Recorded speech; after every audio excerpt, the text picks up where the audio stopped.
प्यारे श्रोताओं, जय श्री कृष्णा। आशा करती हूँ आप सब स्वस्थ होंगे, अपने परिवार के साथ खुश होंगे।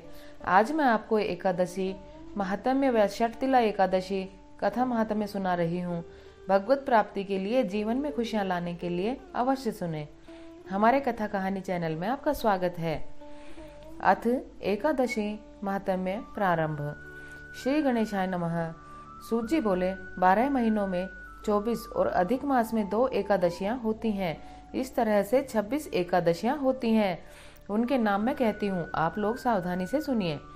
उत्पन्ना, मोक्षदा, सफला, पुत्रदा, षटतिला, जया, विजया, आमलकी, पापमोचनी, कामदा, वरुथिनी, मोहिनी, अपरा, निर्जला, योगिनी, देवशयनी, पवित्रा, पुत्रदा, अजा, परिवर्तनी, इंदिरा, पापांकुशा, रमा, देवोत्थापिनी, ये 12 महीनों की 24 एकादशियों के नाम हैं।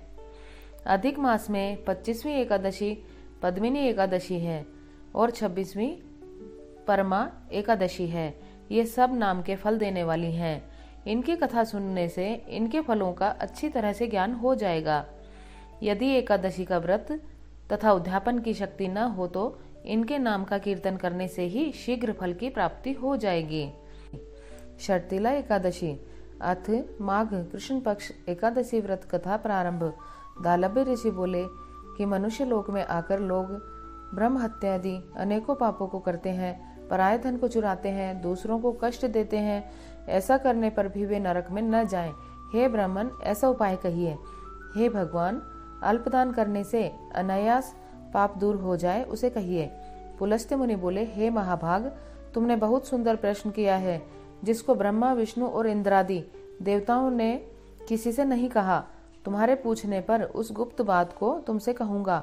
माघ मास के आरंभ में ही शुद्धता से स्नान करके इंद्रियों को वश में करें। काम, क्रोध, घमंड, ईर्ष्या, लोभ और चुगली, इनसे मन को हटाकर जल से हाथ पैर धोकर भगवान का स्मरण करें। ऐसा गोबर लें जो पृथ्वी पर ना गिरा हो।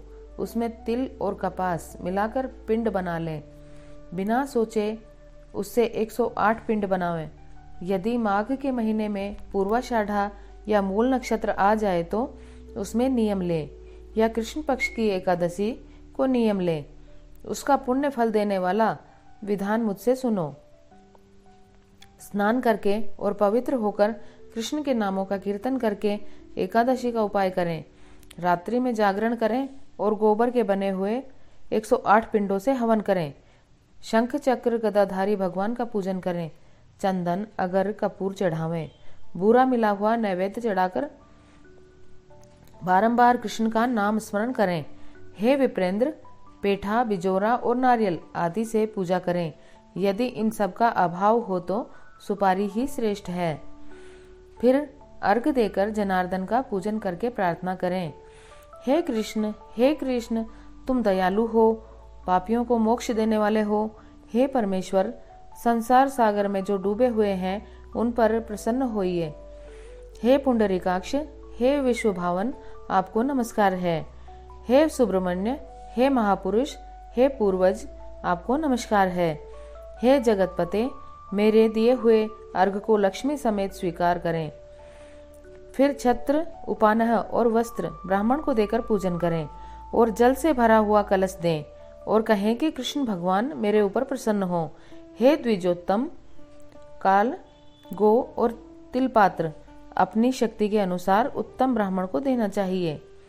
हे मुने, स्नान और भोजन में सफेद और काले तिल उत्तम है, इसलिए यथाशक्ति ब्राह्मण को भी देने चाहिए।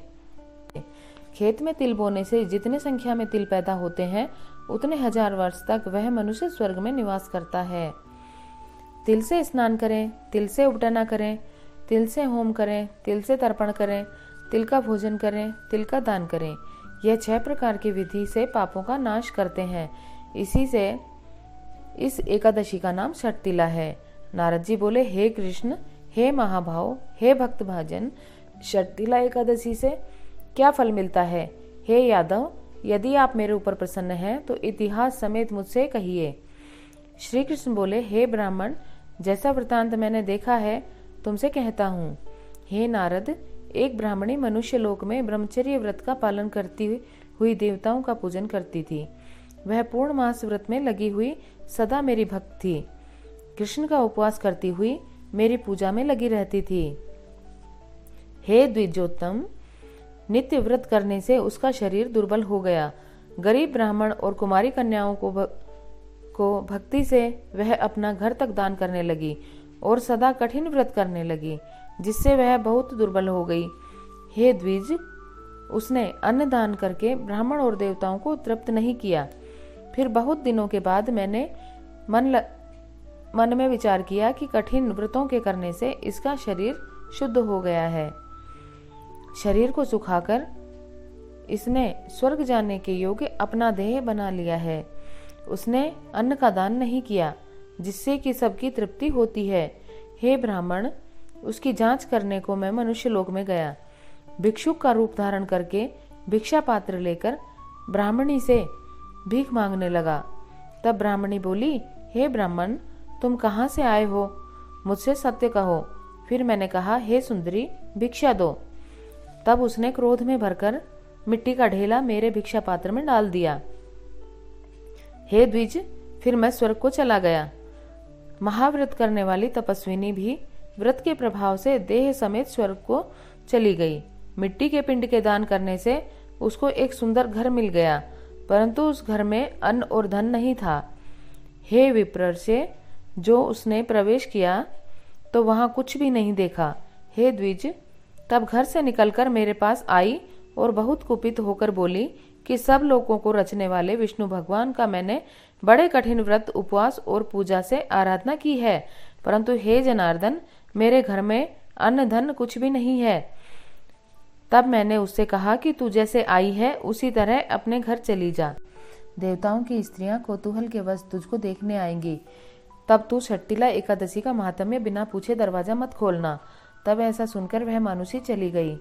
हे नारद, तब उसी समय देवताओं की स्त्रियां उसे देखने आई और कहा कि हम तुम्हारे दर्शन के लिए आई हैं। हे सुभामने, हम तुमको देखने के लिए आई हैं, तुम दरवाजा खोलो। मानुषी बोली, यदि तुम विशेष रूप से देखना चाहती हो तो सत्य कहना। दरवाजा खोलने से पहले षट्तिला का व्रत, पुण्य और महात्म्य कहना होगा। वहां किसी ने भी नहीं कहा। उनमें से एक ने महात्म्य सुना दिया और कहा कि मानुषी, दरवाजा खोल दो, तुमको देखना आवश्यक है। उसने दरवाजा खोल दिया। उन सब ने मानुषी को देख लिया। हे द्विजश्रेष्ठ, वह न तो देवी है, न गंधर्वी है, न नागिन है। जैसी स्त्री पहले उन्होंने देखी थी वैसी ही वह भी थी। देवियों के उपदेश से सत्य पर चलने वाली उस मानुषी ने भुक्ति और मुक्ति को देने वाली षट्तिला का व्रत किया।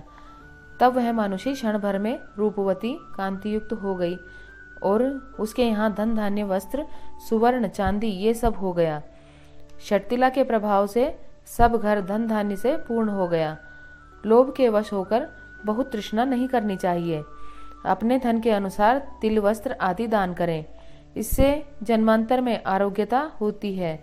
हे द्विजश्रेष्ठ, षट्तिला का उपवास करने से दरिद्रता, मंदभाग्य और अनेक प्रकार के कष्ट नहीं होते। हे राजन, इस विधि से तिल का दान करने से मनुष्य सब पापों से छूट जाता है, इसमें संदेह नहीं है। विधि पूर्वक किया हुआ दान सब पापों का नाश करता है। हे मुनि सत्तम, इससे शरीर में थकावट, अनर्थ अथवा कष्ट नहीं होता।